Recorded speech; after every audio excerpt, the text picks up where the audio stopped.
IVM.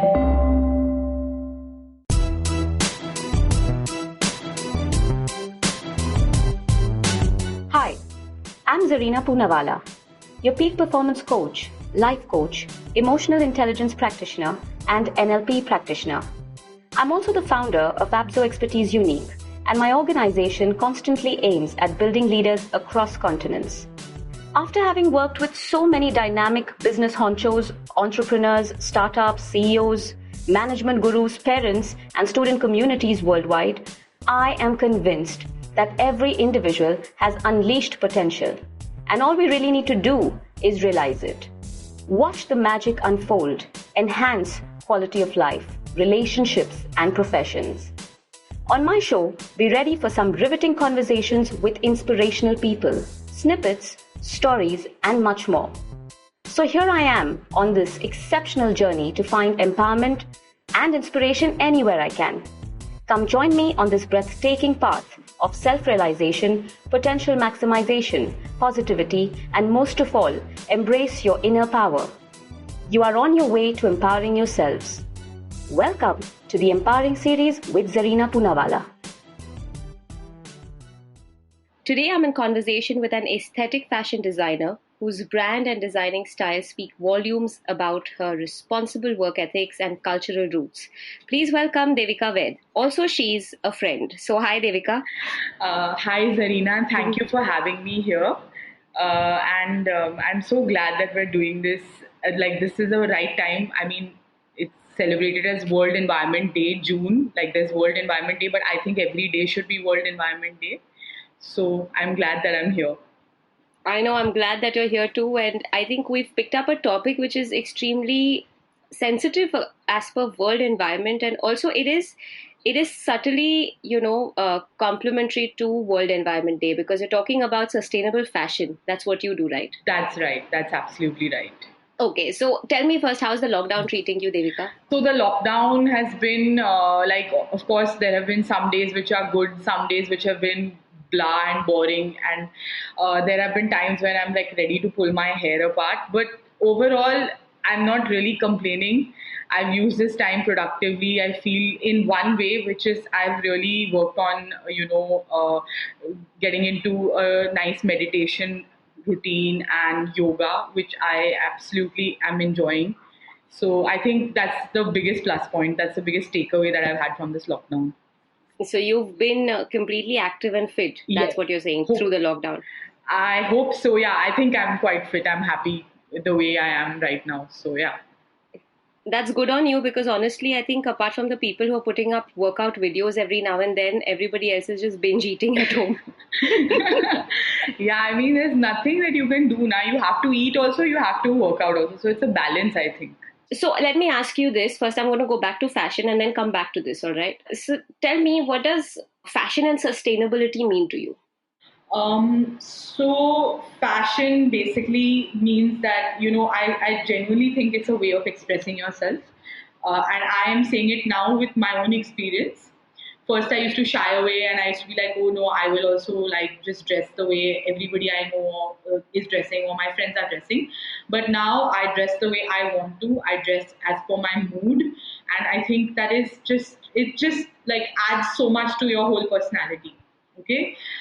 So that's one thing. And I don't believe in trends. I'm against that. I just feel like you should know what works for you and what doesn't work for you and just kind of stick to that.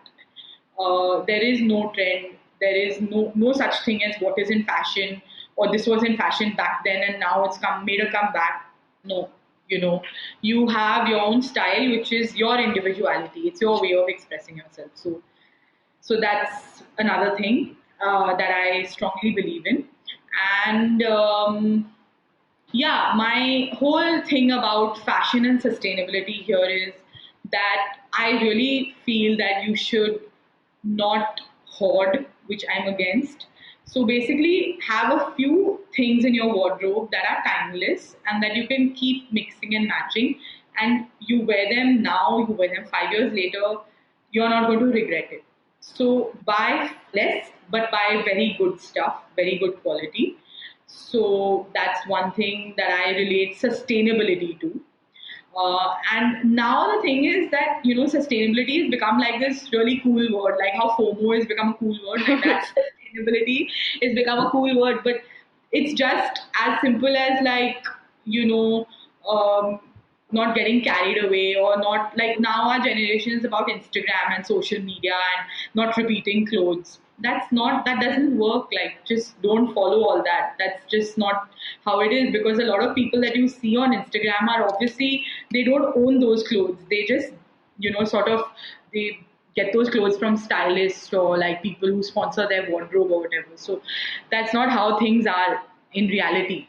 So that's why I strongly advocate this, literally, that you should buy few but buy good, and make sure that you wear it, for now, and then 5 years later, and then again keep it back, and then wear it again, and then pass it on to your next generation. You won't, it's not a loss. It's something that you'll always cherish. And the other thing that I relate sustainability to is, like I said, our country has so much to offer.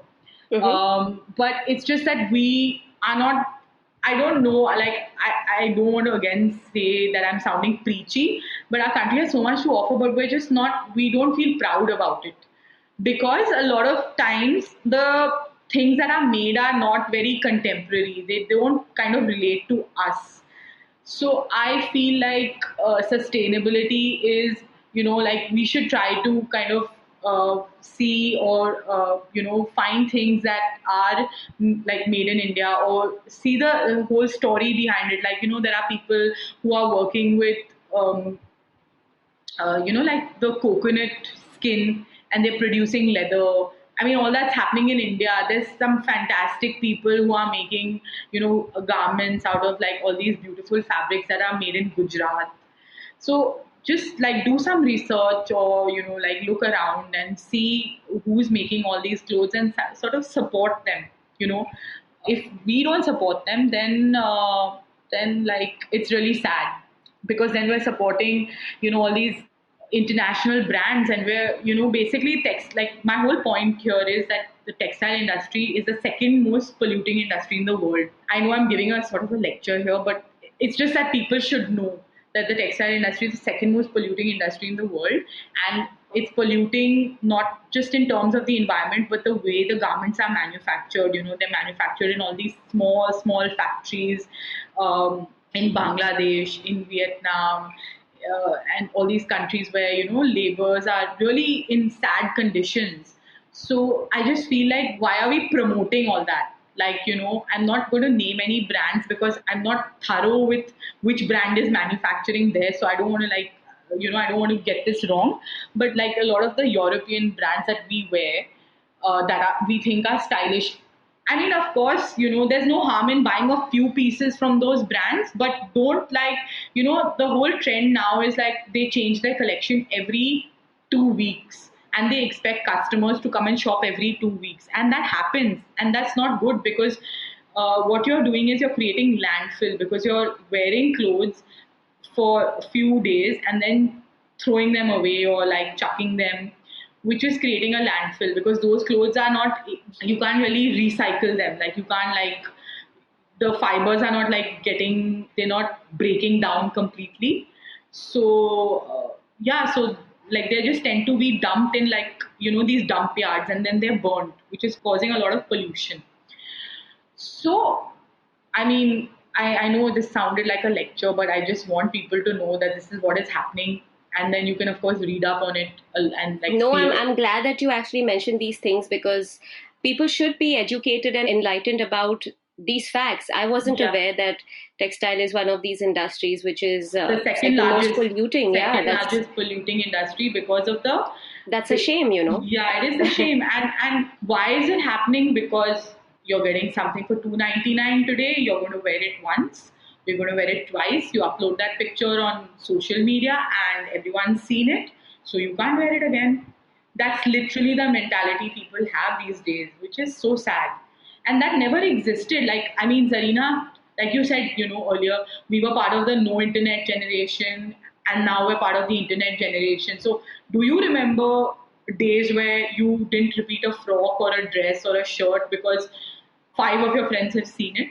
To be honest with you, I think I've repeated clothes and I have worn my older siblings or cousins or either udhar ke different So people that's sending how their we clothes have been. passing over, That's you what know, I'm- and there was no shame. It was like, oh wow, this is exciting. I'm going to wear somebody else's clothes. That was the excitement I had in my life. Exactly. We are part of that country where we recycle even milk packets. Like our We did, mothers, yeah. I don't know if you remember, but because this topic is very dear to me and very close to my heart. Like I remember my mother and the rest of my family, even they used to get those milk packets and they used to boil the milk and then they used to clean the packets with water and they used to fold them and give it to the raddiwala. We belong to that country where we are so conscious of our waste, and now suddenly we have become this country where अरे 299 399 899 आज ये shirt पहना, I've taken like 2 pictures in this and okay now buy. Now I'm going to buy another shirt. So it's really sad. Like you said, you have worn clothes of your siblings and your cousins, and there was no shame in doing that. So that's what we are. That's exactly who we are, and we should continue being that. Otherwise, God only knows what's going to happen to the landfills of this country. And yeah, so, and of course, with the online shopping, what also happens is when you order stuff online, you get a lot of plastic, like it's all packed in plastic, it's all packaged in plastic. But now, of course, a lot of brands have become conscious and they're taking their measures and they're taking conscious steps of packing it in paper. But you're creating waste that way. Even you're throwing away that plastic. So another way of creating waste. So basically, these are just small. These are my own observations. These are just small observations where you can do your bit by being a bit conscious. That's all. Like just firstly, if you're ordering online, and you're getting stuff that's packaged in plastic, make sure you're segregating your waste. Like these are basic things that we can do. And yeah, there's no shame in sharing clothes, honestly. Unless you're scared of that person who's going to tear that shirt of yours or that dress. That's a different story. But otherwise, I think there's no shame at all. To be honest with you, in that generation that you're talking about, there were clothes which were sustainable enough to go and pass on generations. Correct. I don't think clothes are that sustainable now to share it anyway. See, they don't even move on from the older sister to the younger one. Yeah, anymore. Because they've already caused a landfill before, like in that one show. I'm not saying that, please look for 100% khadi, please look for 100% natural dye. I'm not saying that because you know what, everyone may not like that, may not want to wear that, may find it expensive. So go ahead, buy your Zara, buy your Mango, buy fast fashion, buy high street fashion, but just be mindful about it. Just be conscious about it. That's all. Don't like go crazy buying it. I mean, even like I'm speaking all this, but it's not that I buy my jeans from some guy who's making pure khadi jeans or pure cotton jeans. I also buy my jeans or my denims from like a Zara or an H&M. But I'm just being conscious of it. That's all. So all I'm saying is just be conscious. Just think twice before making that action. That's all. So tell us more about your fashion and sustainability and your journey with it. Okay. So, firstly, I don't intend to sound preachy or anything, but this has been just my evolution with whatever I feel and I do things the way I do. Of course, like I've seen in my house, I've seen my aunts, my mother, all of them dressing up in saris always from childhood, and that's been of great impact to me. But that impact I realized, of course, now in life when I'm working towards this whole sustainable journey. And yeah, I've always been interested in crafts and textile, and that's been very deep. Like I've had a great connection with it. But of course, when I went to college and after college, it was like, okay, yeah, I'll finish college, I'll get a job somewhere and I'll work, and that's what I'm going to do. I didn't think it was like sort of herd mentality. Right. And then in I can't remember what year, but I did a course in IIM Ahmedabad, which was a short course on basically people, like a business management course for people in design who are associated with design. And mine was, I think, the first batch. So that course really, sort of got this thing in me that, I should really get into something that I love doing or that I enjoy doing. And I should be like a little different, because there's so many people doing clothes, there's so many people doing fashion, but of course, your language and the way you communicate it out to the world is what sets you apart. So yeah, so then that's where I met some really inspiring people, first of all, and they have impacted me in more ways than one. And yeah, and that's when I began my label. And my label specializes in making sari blouses, because I really believe, like, saris are a timeless garment.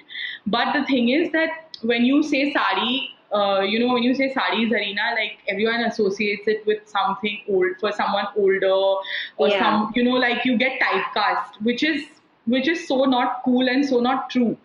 right. And yeah, so my main aim is to make it like wearable to people of our generation, of our age. I'm not saying you have to wear it always, or you have to wear it, like, make it part of your daily life, but at least appreciate the garment, and at least know about what your country is producing, because it's so sad, like, all the people who are working in, like, this whole textile field, so many of them are foreigners, which is so sad, I feel. But anyway, things are changing slowly, but things are changing. But this is very true, Devika. Actually, I think everybody understands or they underestimate the elegance of a sari in general, and Yeah. the the aesthetics that a sari brings and the kind of elegance it brings to your personality. I don't think any other attire has that effect. And people kind of need to realize that it's absolutely fine to make it part of your daily wear if you could, and in fact use it more traditionally. And the kind of textile we have in our country, like you're mentioning, it's something I didn't know, that there are a lot of foreigners in the market as compared to people who should actually be from within, the make in India section. No, so the thing is, like, of course, the foreigners are there because, like, of course, it interests them, or they have their own reasons. But what I'm trying to tell you is, like our generation has Hmm. kind of ignored it, Yeah. and it's really sad. And like they need, like, all these Bollywood celebrities to kind of endorse a sari, or they need, like, Instagram has a lot of these sari movements and stuff like that to make you realize that, you've got this beautiful garment and you need to appreciate it. But that's not true. Like, in our own houses, everybody, someone or the other has worn a sari, and how hard is it for you to appreciate that? So I just feel like, in my small way, I am trying to do what I can do. And yeah, like, of course, there have been learnings, there have been challenges, and there have been days of, like, total, what would I say, like, I don't know if the right word is boredom, but Hmm. like I'm like, why am I doing this? I would just have rather had a regular job where I'm getting a paycheck, and that's that.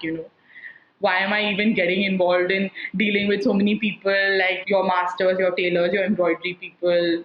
Why? Like, it's just easier to have a job, you know. I can imagine that, but the fact that you actually got into this industry and so specific and so niche, how did Yeah. you boil it down to, filter it down to this much niche? Because I find it quite fascinating that you know exactly what you want to do and how you want to go about it. So I basically chose this particular thing. I didn't choose it, rather. Basically, my mom has been doing clothes for 28 years now, almost. Mm-hmm. And my mom has always been like this person who's like, I don't like run of the mill stuff. I like different. And she's been a huge inspiration in my life. And I've learned a lot from her. So basically, my mom used to be restoring embroideries in a lot of our families. We have all these antique embroidery pieces or Yes. antique work that has been passed on from generations. And before this whole designer boom came, before this whole boom of wearing a labeled garment came into practice, like, my mom has actually made bridal outfits for, girls from their antique heirloom pieces. And it's amazing, right? Like, imagine on your special day you're wearing something that is, like, say, 100 years old, or that's, belonging to your dadi, nani, or someone like that. I think it just adds so much, it speaks so much and adds so much character to that whole garment. So my mom had started this business, and like my mom's business was not really a business; it was more like a hobby.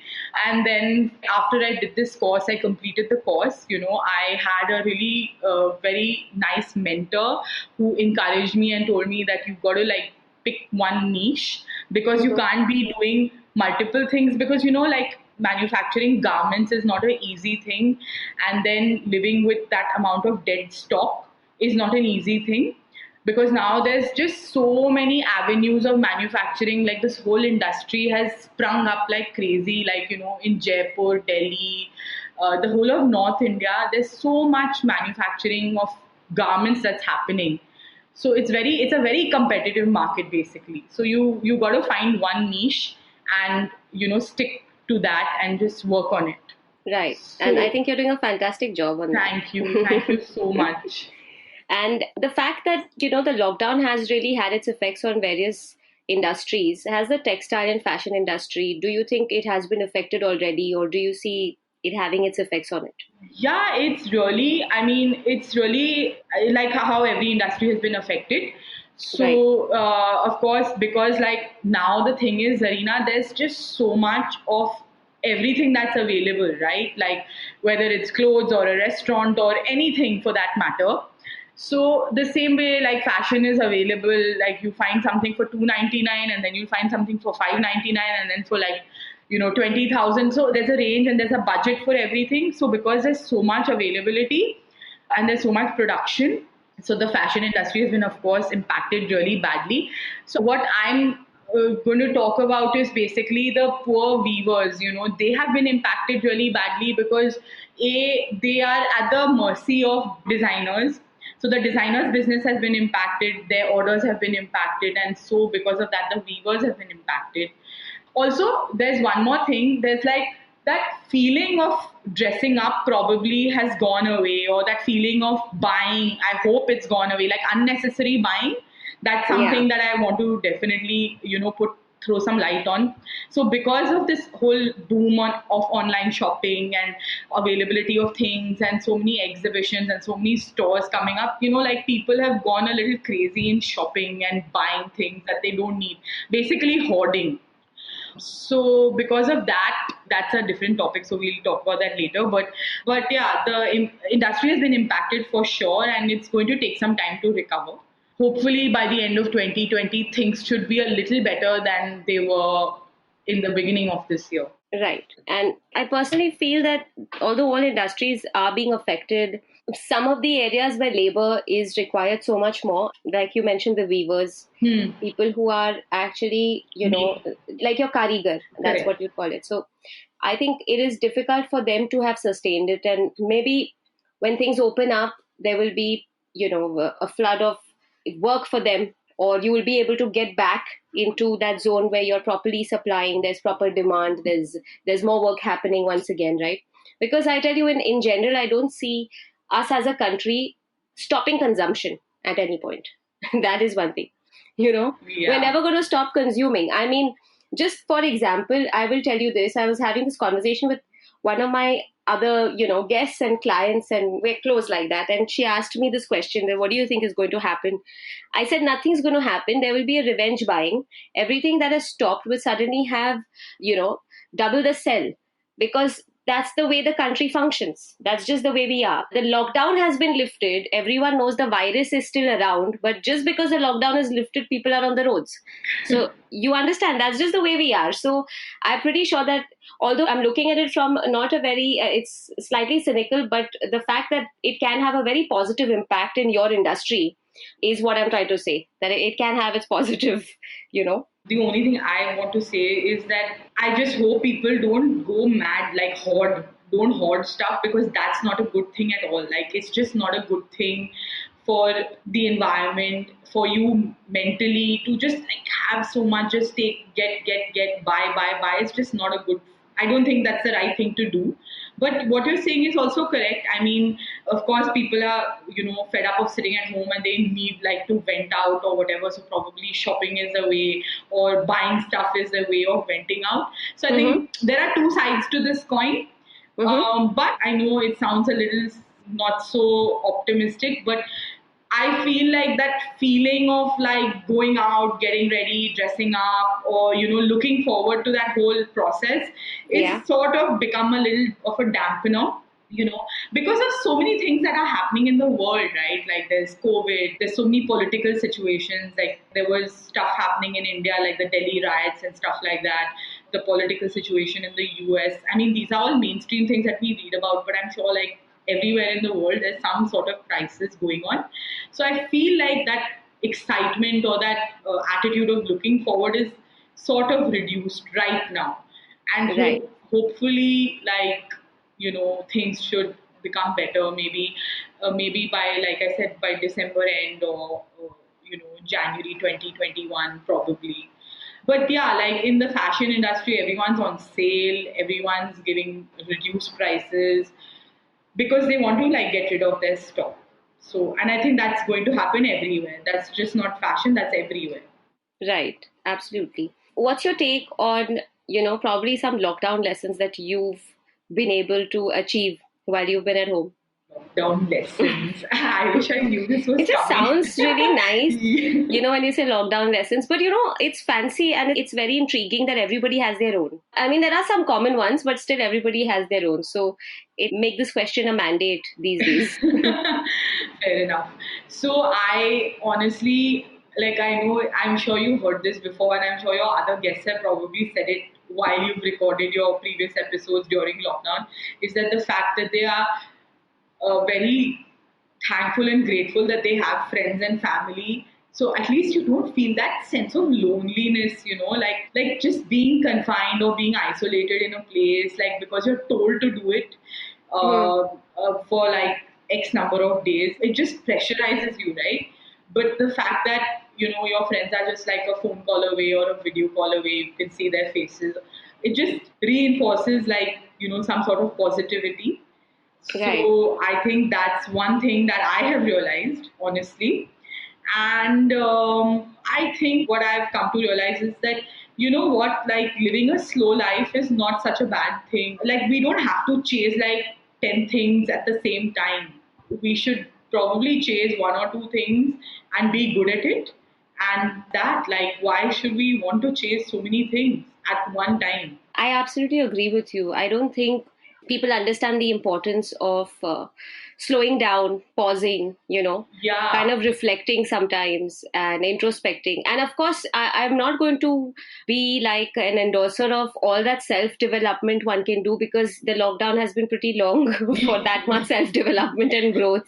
And people are True. finding it hard to be motivated. So anyone who talks to me, I'm like, I'm sorry, I can't motivate you right now, but I can help you to find yourself a purpose for now, because it's hard. It's definitely hard. So you can't pretty much live in that bubble that, yeah, let's keep developing ourselves and let's just keep growing. I think it's a good time, and you rightly pointed out, it's a good time to actually pause and slow down. Yeah, and like you said, I think it's like just sticking on to like one or two things or whatever. Yeah, like that's really, I think that's been my takeaway for sure. Hmm. Like, I think I'm going to try to continue with that, hopefully after the lockdown ends. Yeah, the hopefully is like, the Because we are understated comment. because we are a generation of FOMO, right? Like Right. everything is FOMO. What is FOMO? I'm sorry. I'm not part of this generation. I was born in the 1950s, Listen, in my opinion. a high five to that. Even I'm born in that generation, but I had to actually Google what FOMO meant. So FOMO basically means fear of missing out. Oh yes, yes, I've heard that. So basically, we are the generation. Unfortunately, we are the generation that is midway in this FOMO and midway in this slowdown phase. Mm-hmm. So we kind of are the confused generation. The Okay. generation after us is that ekdam FOMO wala generation where they want to have two jobs at the same time, and they want to have like double income or triple income, and then like by the time they're like 35, they've traveled the world, and they've done everything they wanted to achieve probably by the time they're 35. Mm-hmm.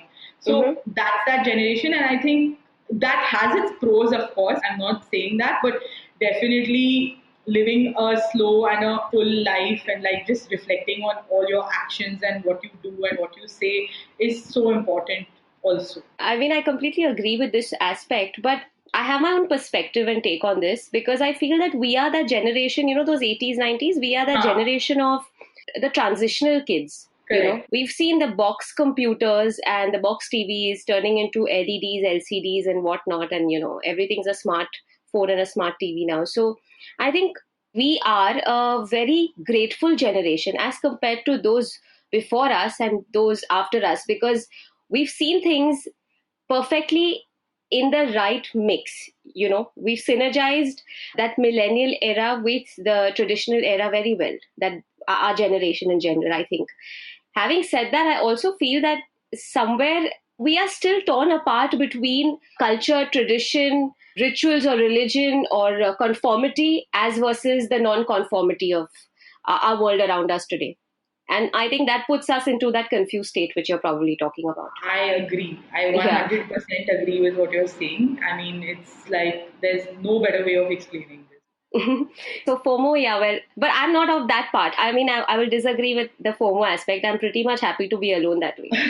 But I Yeah. think for that, then so there are like everything has exceptions to the rule now. So Yeah. even I don't think I'm a FOMO person, but I know a lot of people who are FOMO. Right.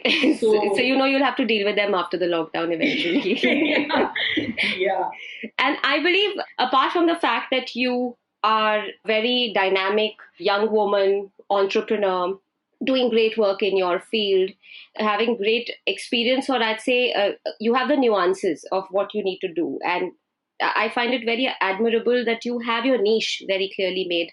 What about your take on, things that personally matter to you? So how does your life in general at home look? What does it look like for you? Um, okay, so I could probably write a book on this, but Really? no, I'm joking. I don't know who will read it, but anyway. So basically, I live with my family right now, but I'm in this phase of finding the one, which I find now, like I want to laugh at it. I find it, I'm saying it very sarcastically. So just FYI to all the people who are listening, I'm saying this, finding the one, very sarcastically. But yeah, Okay. like it's been a journey, it's been a quest, I would say. And there have been mistakes from my side, and there have been some learnings, of course. And yeah, like everything has taught me something. But yeah, like I mean, it's just really sometimes the experiences that I've had have left me very shocked at at people. Like it's just really left me absolutely. I have no words to describe it. So yeah, I just wish and I just hope that people are honest about what they feel and what they say to for something like this. Like I'm talking about, I'm particularly talking about the side of like finding a partner, Like marriage. So like basically, marriage. you're Yeah, in a yeah, nutshell, you're telling me that you're single. You yeah. were willing to mingle, but you really are changing your mind about it, or you are still hopeful? No, no, no. I'm hopeful, of course, Okay. hopeful for sure. I'm not changing my mind as of now. Mm-hmm. But who knows?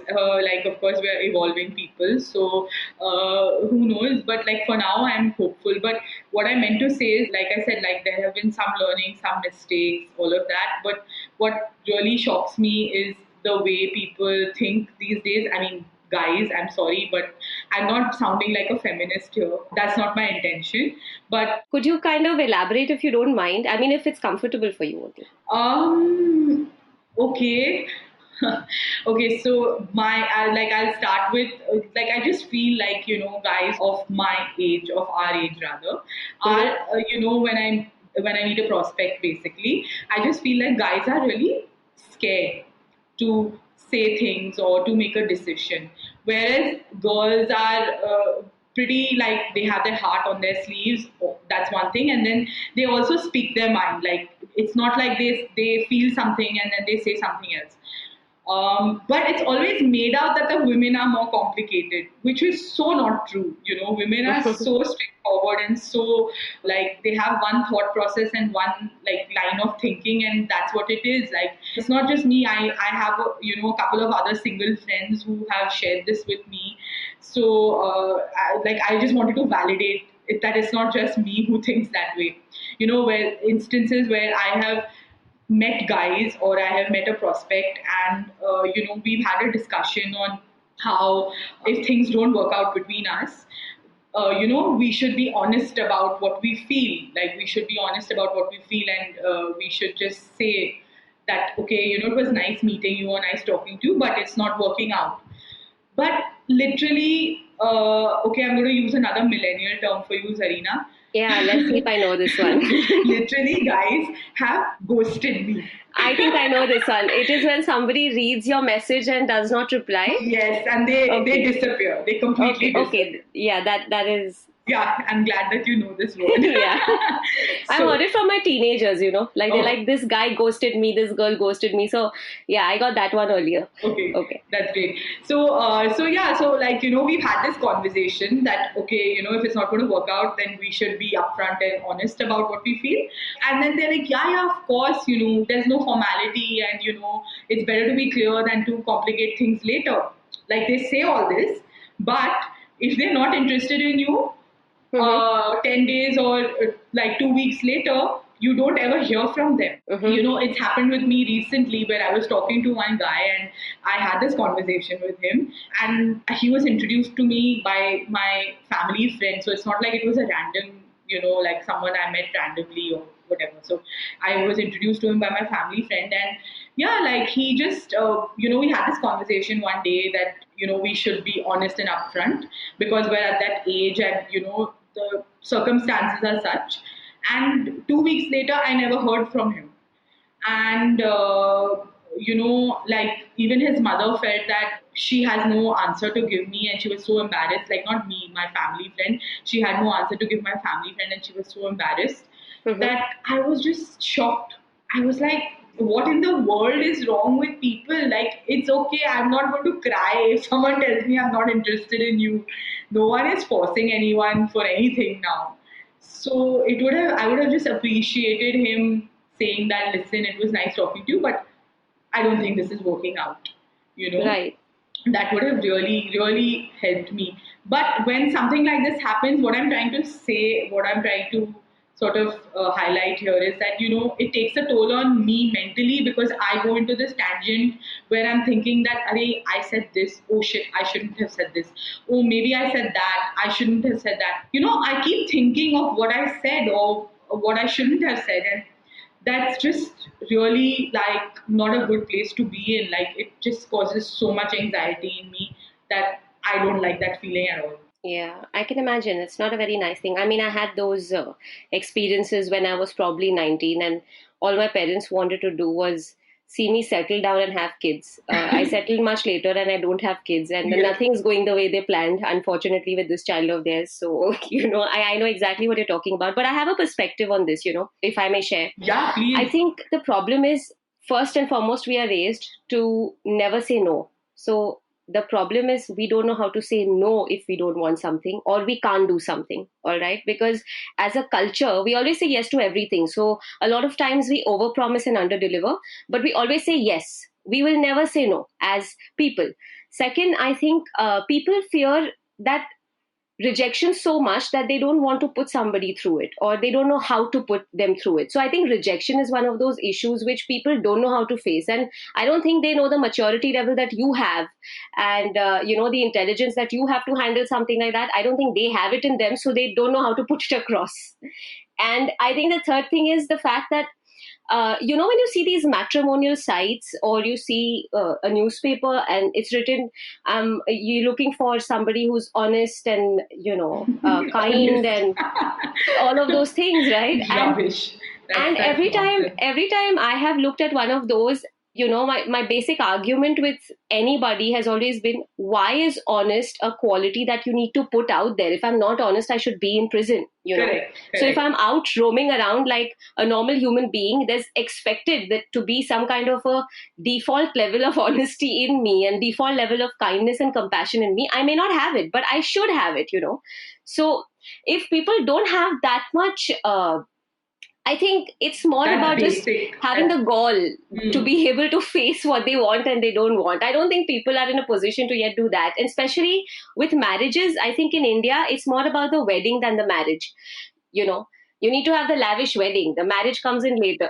You really couldn't have said it any better. But I just feel like, obviously, like I'm talking with obviously just my own experience. Even I dreamt of this fancy wedding at some point in my life. Now what matters to me is the person I'm going to marry, and Right. how I am with him and how he is with me, and that is only what matters. And I think that is only what should matter. Like everything else is just like paraphernalia, like it's just outside, like that happens, it's great. It doesn't happen, it's fine.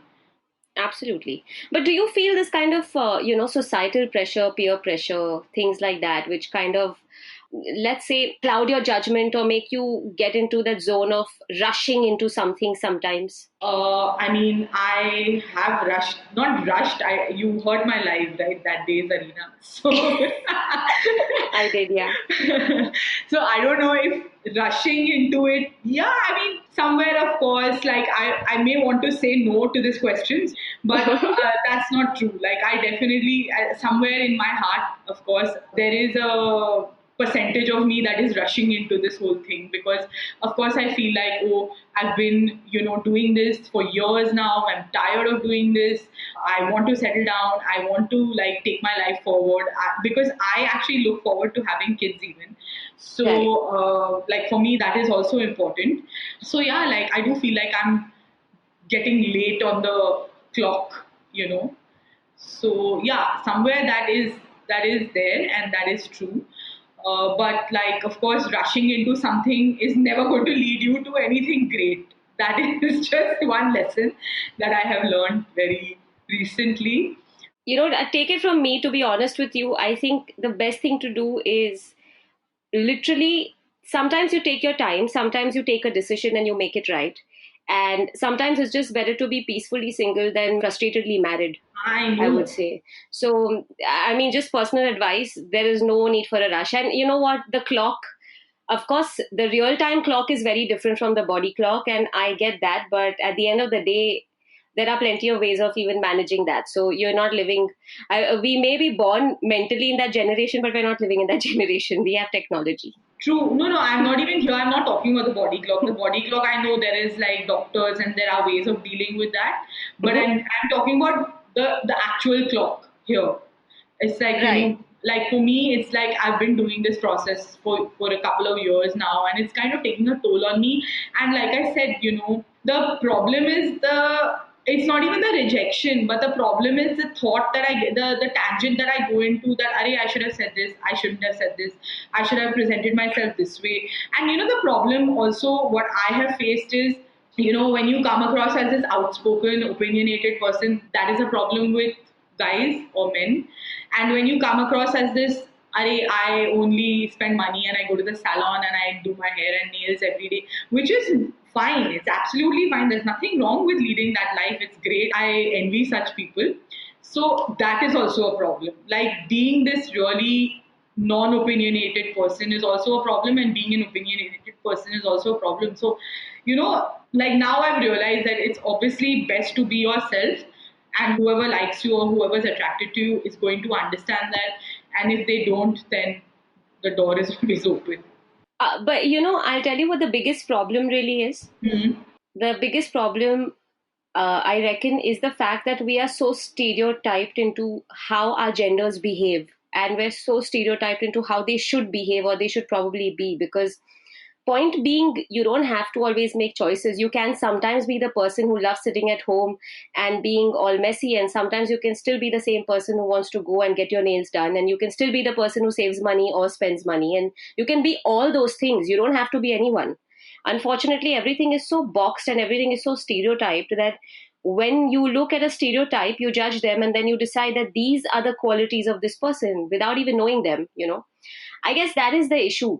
I think that is the crux of the matter. If we just stopped generalizing men, women, because I know a lot of women who, I mean, they just look at life very differently. They have a very different way of looking at life. You have a different way of looking at life. I do too. And we're all women, okay? And then there are men who are similar.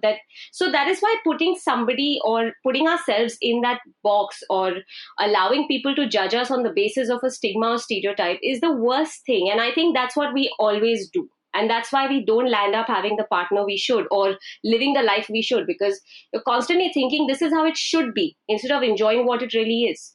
Yeah, I mean, that's like a perspective for me as well. Like, it's not just you're saying this from like someone like me also. Like, I also should probably broaden my horizon maybe and be like, okay, it's not, this is not how it should be. Like, if this person is this way, that's fine. There's nothing wrong with that. I just feel, Devika, trust me, I'm not joking when I say that I've had a lot of personal experiences with this arranged marriage thing. Of course, for not as long or not in the time that you're facing it, I faced it earlier. And maybe I was even more naive at that point, slightly more innocent, Correct. lesser independent as well. But with time, I've only realized one thing, that the person you meet is not just that person, and the person who's meeting you. So the way we kind of judge people, and if you're going to go for an arranged marriage situation, there are things that you judge people on: who's paying the bill, how they look, how they treat you. But everything can be temporary. And I just feel that why do we need to stereotype anybody on the basis of that one or two meetings? Unless you don't feel the vibe, unless you don't feel the connect, people can be a concoction of a lot of things. And that's the beauty of us, we can be anything. I mean, I can wear a sari on one day and wear a dress the next day and still enjoy wearing both of them. That does not make me more Indian or more Western, you know. True, true. So I just feel people need to broaden that perspective, that it's okay, just mix everything up in a box and then see what somebody really is. Then you'll know exactly what their true character is all about. Yeah, that's a great way of looking at it. And yeah, I mean, like, I am saying that I have faced this problem based on the fact that sometimes I've come across as a very opinionated person, and sometimes I've come across as a very, not, I won't say timid, but I don't know what's the word that's closest to that, but I've come across this homely kind of person. So both have not worked for me. And So what works for you? Or I'm let's say, I'm not both. I am, like you said, you can be one day wearing a sari and you can be wearing a dress the next day, and it's not making you any less Indian and it's not making you any less Western. So I am definitely that person. Like, we read things every day, we watch stuff every day, we learn stuff every day, and so our brain evolves with that. So what absolutely. I was probably a month ago, I mean, I had some thoughts on a particular thing a month ago, maybe those are not the same now. Hmm. So, what advice would you give people who are actually looking for a partner? And yeah, I mean, come on, first-hand experience is always the best. So, I don't know it's why like I'm you stumbled on a block, yeah. and you're making sure that other people don't stumble. They can actually just skip it or walk from the side or just find another way, but just not fall. So. It would be lovely to have advice from you on, what women out there should actually do if they're looking for a partner, and they're having these experiences of being ghosted or Yeah. FOMO or Yeah, TTY, LOL, whatever it is, yeah, yeah, all the new words of this generation. So I would just say, firstly, honestly, like, it is true. Like, when you meet somebody for the first time, I know, like, one meeting is not enough to, tell you whether this is going to be some lifelong commitment or not. But when the first half an hour, the first 20 minutes of how you meet a person, it's very important. I think that really sort of sets the ball rolling, and it gives you a sense of, it gives you some hint that what, this is going to work, and or this is not going to work. So those, the first half an hour, first 15-20 minutes, very crucial. This is my personal experience. right? And of course, like, go on your gut feeling for sure. That's another thing I would say. And now that I have been ghosted by many men, I would just say that I would just come to this conclusion that they are, like, really, either they're really scared or they just, like, yeah, they just feel like they're going to hurt the opposite person or the girl. So it's okay if they ghost you. It's not your fault. It's not because of something that you said or you did. It's probably their own thought process or the way they think. So yeah, if someone's ghosted you, don't feel bad about it. I mean, it's human to feel bad for a few days, but maybe get over it as soon as you can, is what I would say. But my biggest advice is gut feeling. Gut feeling never lies. Gut feeling is the most important thing that can tell you whether something is working or not working. That is quite true. I mean, there's some part of you which just intuitively will tell you what's worth the plunge, I guess. Yeah, yeah. Right? Wow, but that's some deep advice, and that's Is kind of it? relationship counseling Yeah. for our From listeners. from fashion and sustainability we reached here, but I have no Yeah. problem. I mean, I'm enjoying this a lot. What happens is professions allow people to get empowered, yes, because then it helps you to get like your dream and goal and objective in place. But personal experiences in a journey, I love having that conversation with guests because I think there's a spark, and there's this relatability because there is everyone who's listening may not be part of fashion, but everyone who's listening may be part of a relationship. Yeah, So, it's going through something in terms of a relationship. So yeah, I get it. I mean, right. and it's really, yeah. I mean, it's an important aspect of our lives, right? Like finding somebody or not finding somebody, or that whole journey is an Hmm. important part of our lives. So, Okay. yeah, it's a relatable thing. Right. I know, like we've spoken about this, but why don't you share some relationship advice with, yeah, with me and with people who are listening to this? And Relationship advice. yeah, Okay. yeah, just basic, like nothing to do with any particular topic, but just what you feel. Okay. The first thing I feel is if you are planning to get married or you plan to stay in a relationship, you need to learn to coexist. I mean, you as partners have a responsibility or interdependence on each other, but at the same time, you should have parallel lives that you enjoy, that fulfill you, and that make you happy because I think that is the foundation of growth. A marriage is more important than a wedding. And I think girls in general, I mean, I don't mean to stereotype, but I'll tell you this in general girls need to think beyond a big wedding, and boys need to think beyond their families being happy about their choices. If these two things are in place, I think people will focus on actually understanding another person. And for those who are single or sometimes you see people around you, and we have a lot of comparisons. And like you rightly pointed out a couple of times, the millennials or in general just social media, and to be honest, I really don't blame the millennials. It's they are only seeing this, but I have seen people our age and older to us who are Hmm. so pressurized with the social media bit. They're so pressurized with comparison, peer pressure, and whatnot. I mean, somebody's having a kid, so I have to have a kid. Somebody's having a car, so I mean, getting a car, I need to get a car. So, to be honest, the millennials, I personally feel they are doing the right thing because this is what they know. They don't know beyond this. But the people who knew beyond it, they should do better and they should teach better.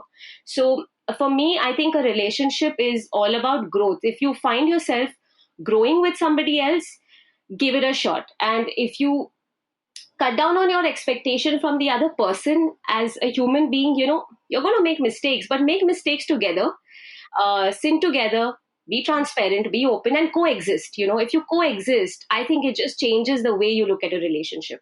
And to be honest with you, make your own little world. The minute you stop allowing a third person or anybody's piece of comparison or expectation ruin your personal space with your partner or spouse, it just changes the way you look at the world and you look at your relationship. Right. So yeah, that's my advice. People should just be easy, be less expectant of their partners, and learn to coexist, and really just be off the comparison. I mean, we pressurize. I know a lot of women now, Devika, who pressurize their husbands because their friends have things. I mean, if you want things, you buy them yourself, afford them yourself. Your Right. partner is not supposed to.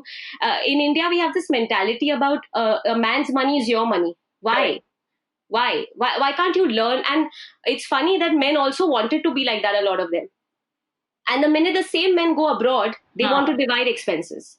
So, my point is, why don't we learn to understand that independence comes from within and happiness comes from within? So, if you're a happy person, you will always be in a happy relationship. You'll find your happiness, right? It's so, like, basically it's such a simple thing, like just like being happy. As simple as it is, it's so difficult to practice, right? Is it? I don't know. I mean, for me, I just practice it every day. My mind is just conditioned differently. I should just probably be in the mountains somewhere as a monk, but I'm married, and yeah, that keeps me in Bombay in the midst of things, Mumbai.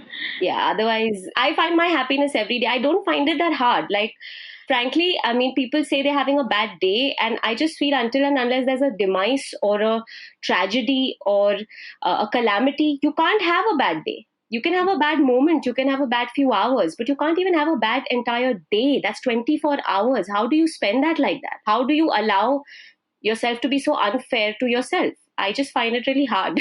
I mean, I find that part so hard that it's easy for me to be happy. Yeah. Interesting. And okay, I Mhm. have one more question. Sure. So tell me, like, how do we kind of reinvent ourselves? Like, okay, it's great to, like I said, it's great to slow down, etc., etc. But there is a point where you stagnate. So, is there like anything that you can kind of help us in with like reinventing ourselves? What can we do? Okay. Wow. Yeah. Devika, it suddenly feels like you're the host now. Sorry, Okay. that was not my idea. This is good. This is good. I like to be on the other side of the fence. No problem. Yeah. I'm just, I just feel reinvention is something that a lot of words in the English dictionary are used. Like I say, I personally feel there is a lot of stereotyping with words like reinvention, love, friendship, whatnot. But anyway, relationships for that matter. So reinvention is just as simple as that. You pause, you reflect, you just kind of put yourself down in two simple columns, where you are and where you want to be and what's coming in the way. I'm pretty sure that we all stagnate at some point, but it's okay to stagnate. It's okay to have consistency. If you don't look at it as stagnation, you can look at it as consistency. But if you feel you're not growing, then there is something that needs to change. So you have to find that little piece in your puzzle which needs to change. You need to find that little momentum once again. And I think that momentum comes from purpose. If you find yourself purposeful, you will always have momentum. Okay. Wow. Okay. So Yeah. so basically, it comes down to having a purpose. Yeah. Why do you stagnate? You stagnate when you know there's nothing to look forward to or that you've achieved Yeah, everything. like it's like on autopilot. Your life is on Correct. autopilot. Correct. You've got everything in place. Like your systems are in place. Every. Yeah. And I think one way of being purposeful once in a while, I'm not asking people to be a rebellion, but one way is non-conformity. I personally feel that if you just don't fit in, and you look at why you don't fit in, that is a way to actually lead a non-monotonous life. Because people who fit in will always just go with the cycle. I mean, uh, Yeah. Like herd mentality. correct, correct. I was having this random conversation with somebody who called me for some award thing, and they were like, Zarina, it's how it is. It's competition, it's rat race, and we really want you. I said, competition, I understand, but I'm not a rat. And I'm not running a race. I mean, I'm living my life. So I really don't care. You can give me an award or not give me one. But what is this rat race? What kind of an analogy is that? Why are we running a race? Where are we running? Right. Right. So I just don't get some of these things, to be honest with That's you. what I said, right? Like, this lockdown, I hope that a lot of people have had a chance to sit back and think that, what, you don't need to do five things at one go. You can just do one thing, you can do two things and be happy doing those two things. So, Absolutely. like you said, like this rat race business is like, it's very, I mean, it's there all over, and it's how you look at things. It's a very subjective thing. Like some people think that, not even having 1 minute free is very important for their mental health, because now mental health has become such a big, I think mental health has kind of overtaken physical health, It honestly. has. And thank God it has, actually, because it's such an important thing, and it's such a minute, like we think it's such a minute part of our lives, but it's not. It can make you or break you, your mental health. Absolutely. So I personally just feel that you got to get the right state of mind. You've got to have some amount of faith in yourself before you have it, and you have this dependence on people around you for love, validation, finances, and whatnot. But all of that comes later. Just have the faith in you to be able to tread along, and things work out. They always work out. And you're not running a race, you're not a rat. Just live your life. There's no comparison. Your journey is different, your journey is someone unique. else's, yeah. Yeah, so just enjoy your journey. It's okay, you're doing something at your own pace and your own time. It's fine. There are people who've achieved a lot, and there are people who are still achieving things, and it's okay. Everybody has their own. So I just feel you've got to enjoy what's yours and what's in your now and what's in your power, what is not in anybody else's power. That's just that. So I just want to say one thing before we Mm-hmm. end it.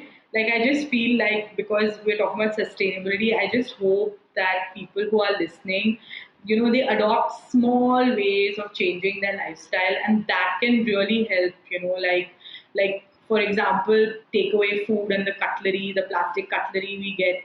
We should just try to kind of avoid keeping all of that. Like if we don't need it, we shouldn't have it at all. Like we shouldn't ask for it or keep it from the takeaway people, because these are small things, but they add to a really large picture, and that large picture is not looking nice right now.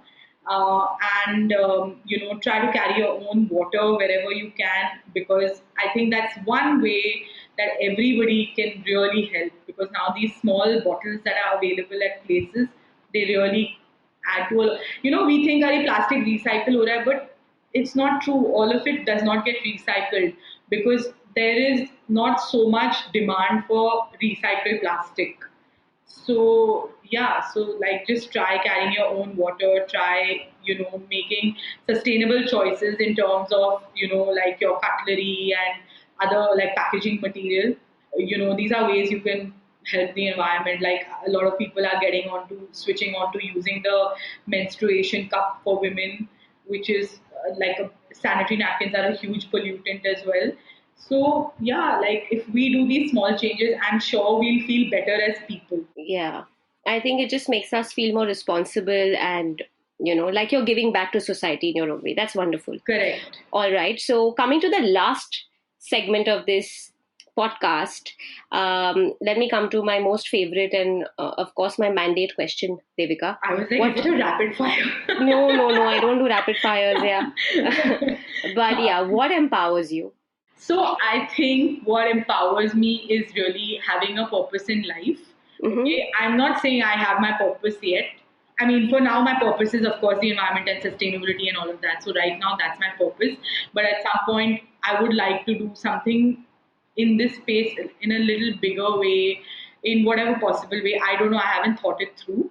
But yeah, like having a purpose in life, and I think just like evolving, it really empowers me, I think. Fantastic. Yeah, I hope that made sense. Everything you're saying makes sense, and I think we've covered like so many different aspects and dynamics and factors of work, life, profession, personality, relationships. So I'm really happy to have had this conversation with you, Devika. I'm so happy that I'm part of this podcast.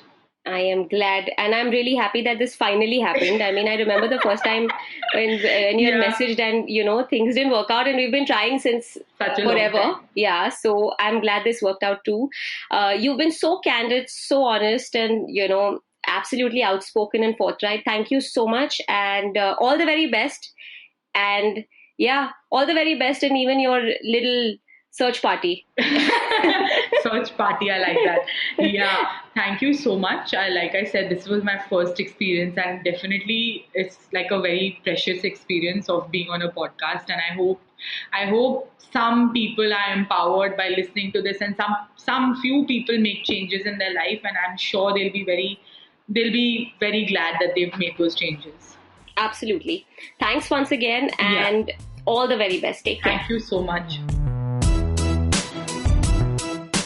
If you liked this podcast, don't forget to check out other interesting podcasts on the IVM network. You can listen to us on the IVM Podcast app or ivmpodcast.com. You can also follow us on our social media. We are at IVM Podcasts on Twitter and Instagram. I hope you enjoyed that show. I'd like to thank our sponsors this week, Paytm Money and Intel. We appreciate their support. It's been a really fun week, guys. We've had some great episodes on your old favorites. Cyrus Says, Advertising is Dead, Edges and Sledges, Football Shitball had a really fun episode as well. Definitely do check it out. I'm sure you're going to enjoy yourselves. And thanks for listening, and we hope to catch you again next week. Namaskar, this is Ashish Vidyarthi. Yes, my friend, these are challenging times, but in these challenging times, we can create something extraordinary. Do take time to listen to my podcast, Begin the Journey. Available on the IVM Podcast, website, app, or wherever you listen to podcasts. Remember, we have a great opportunity called life. Cheers.